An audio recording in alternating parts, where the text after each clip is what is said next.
Hello, everyone. Welcome to this unit in which we are going to look at I.A. Richard's Four Kinds of Meaning. And I'm Dr. Shyaonti Talwar, who will be engaging with you for this unit.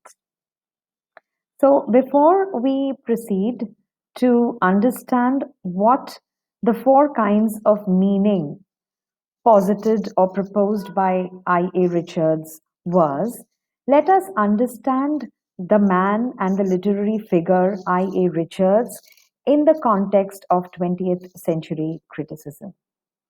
Richards was born in the year 1893 and he passed on in the year 1979. And in fact, he is regarded as the pioneer of the school of new criticism, which is a completely different kind of approach to criticism. He was successful and hugely influential, and he succeeded in influencing critics on both sides of the Atlantic. In fact, to mention some critics who were hugely influenced by his work were John Crow Ransom, Kenneth Burke, Cleanth Brooks, R.P. Blackmer, Robert Penn Warren, William Empson, and the likes of them.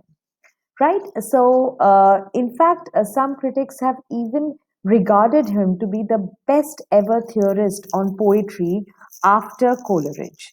And I quote over here a critic who acknowledges Richards's contribution to critical theory, especially with respect to poetry, and he says that I.E. Richards is undoubtedly the first-rate critic since Coleridge who has formulated a systematic and complete theory of poetry.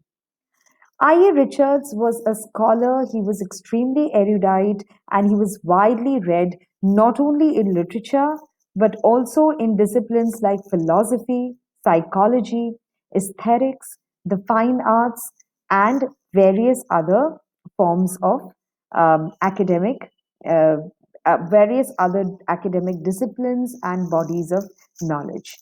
His major works worth mentioning in this context would be The Meaning of Meaning, which was published in the year 1923, The Principles of Literary Criticism in 1924, and The Practical Criticism 1929, which are milestones in the tradition of critical theory.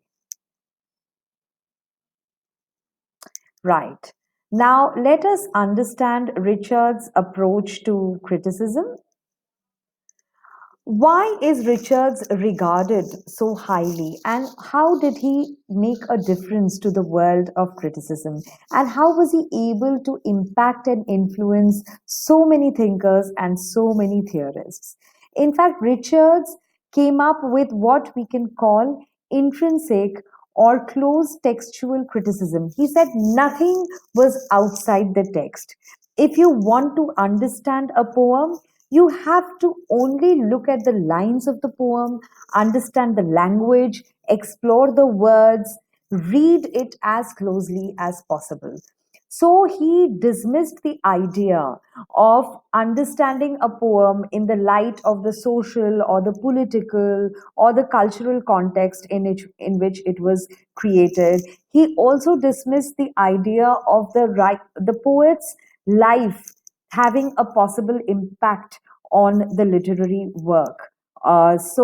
In fact, he made literary criticism factual, scientific, empirical, and complete. And there was no more question of having an intuitive approach or an impressionistic approach.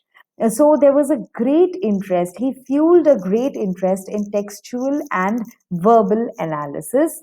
His stress was on language and especially words to comprehend, to understand a poem completely. And like I said, it was all about intrinsic or close textual analysis.